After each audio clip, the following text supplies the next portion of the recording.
আসসালামু আলাইকুম, welcome back to my channel. প্রতিদিনের মতো নতুন আরেকটি মজাদার রেসিপি নিয়ে চলে আসলাম। আজকে আমি তোমাদেরকে খুব মজাদার এবং ইন্টারেস্টিং একটা বিকেলের নাস্তা তৈরি করে দেখাবো, স্ন্যাক্স রেসিপি। তোমরা তো অনেকভাবে স্ন্যাক্স তৈরি করে খেয়েছো। আজকে আমি তোমাদেরকে টমেটো দিয়ে মজাদার এই স্ন্যাক্সটি বানাবো। তোমরা টমেটোর অনেক রেসিপি খেয়েছো, টমেটো ভর্তা থেকে শুরু করে তরকারি পর্যন্ত। আজকে আমি সেই টমেটো দিয়ে তোমাদেরকে বিকেলের নাস্তা বানিয়ে দেখাবো। তো চলো ভিডিওটি শুরু করা যাক। কিভাবে এই স্ন্যাক্সটি আমি তৈরি করি ঝটপট, খুব সহজেই মন কাড়ানো এই স্ন্যাক্সটি। তো চলো তৈরি করা যাক মুচমুচে, ক্রাঞ্চি এবং ক্রিস্পি এই মজাদার টমেটো স্ন্যাক্স।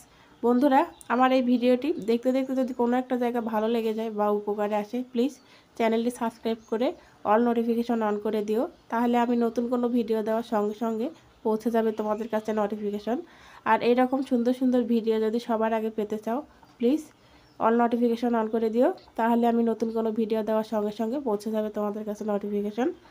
চলো তৈরি করা যাক মজাদার এই স্ন্যাক্সটি। তো এই স্ন্যাক্সটি তৈরি করার জন্য আমি সবার আগে পাকা পাকা টমেটো নিয়েছি। এখান থেকে কয়েকটা টমেটো দিয়ে আমি তোমাদের স্ন্যাক্সটি তৈরি করে দেখাবো। তোমাদের ঠিক যতটুকু দরকার ততটুকু নিও। আমি এখানে 4টা টমেটো দিয়ে স্ন্যাক্সগুলো বানিয়েছিলাম। তো সবার আগে টমেটোগুলো আমি ভালোভাবে ধুয়ে এখন গ্রেটার দিয়ে গ্রেট করে নিচ্ছি। তোমরা চাইলে ব্লেন্ডারেও ব্লেন্ড করে নিতে পারো। তো আমি গ্রেটার দিয়ে গ্রেট করে নিচ্ছি। দেখো গ্রেটার দিয়ে গ্রেট করা হয়ে গেছে। এখন আমি এগুলোর মধ্যে দিয়ে দিব উপকরণগুলো। দিয়ে দিলাম এখানে ময়দা।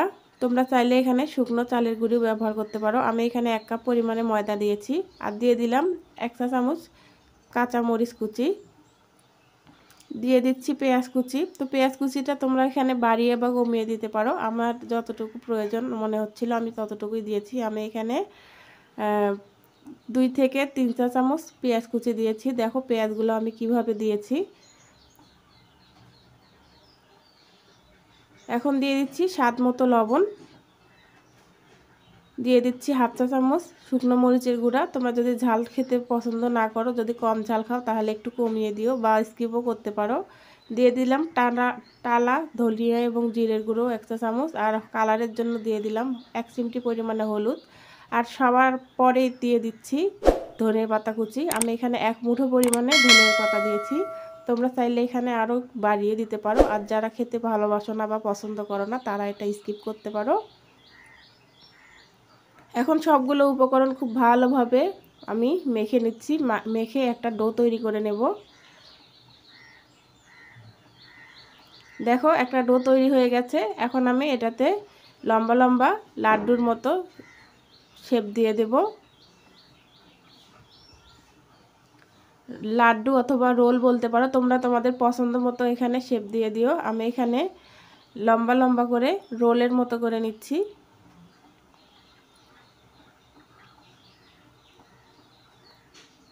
তোমরা কেউ ভিডিওটি স্কিপ করো না, শুরু থেকে শেষ পর্যন্ত দেখো। একবার দেখলে যে কেউ তৈরি করতে পারবে।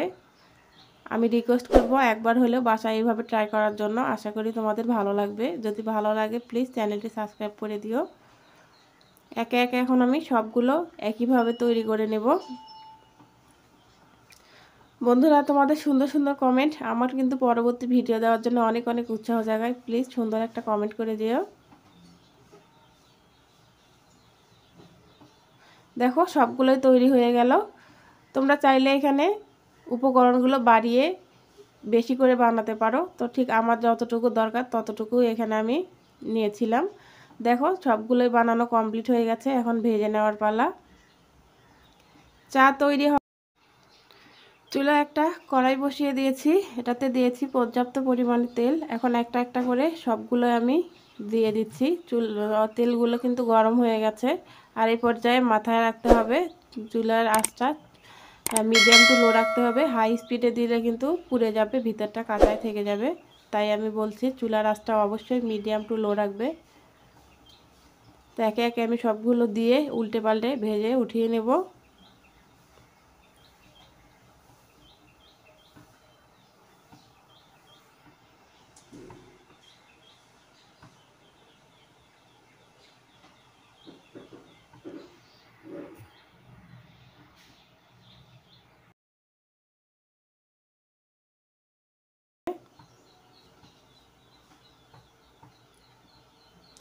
ভাজা কমপ্লিট হয়ে গেছে, আমি এখন উঠিয়ে নিচ্ছি।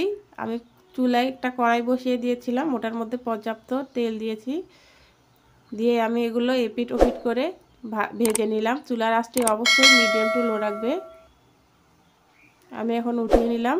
দেখো তৈরি হয়ে গেল মজাদার এই বিকেলের নাস্তা। চা বসিয়ে দিয়ে চা তৈরি হওয়ার আগেই কিন্তু তৈরি হয়ে যাবে এই নাস্তাটি। তাই আমি রিকোয়েস্ট করছি একবার হলেও বাসায় এইভাবে ট্রাই করার জন্য। আশা করি তোমাদের ভালো লাগবে। তো বন্ধুরা, আমার এই ভিডিওটি কেমন লাগলো অবশ্যই কমেন্ট করে জানাবে। যদি ভিডিওটি ভালো লাগে বেশি বেশি করে লাইক, কমেন্ট এবং শেয়ার করে দিও। নিজে দেখো এবং অন্যদেরকে দেখার সুযোগ করে দিও। আমার এইরকম সুন্দর সুন্দর ভিডিও সবার আগে পেতে হলে চ্যানেলটি সাবস্ক্রাইব করে অল নোটিফিকেশন অন করে দিও। আর ডিসক্রিপশন বক্সে আমার চ্যানেলের লিঙ্ক দেওয়া থাকবে, তোমরা চাইলে আমার চ্যানেল থেকে একবার ঘুরে আসতে পারো। আর ফেসবুক থেকে যারা দেখছো পেজটিতে একটা ফলো দিও। আজকে এই পর্যন্ত, আল্লাহ হাফেজ।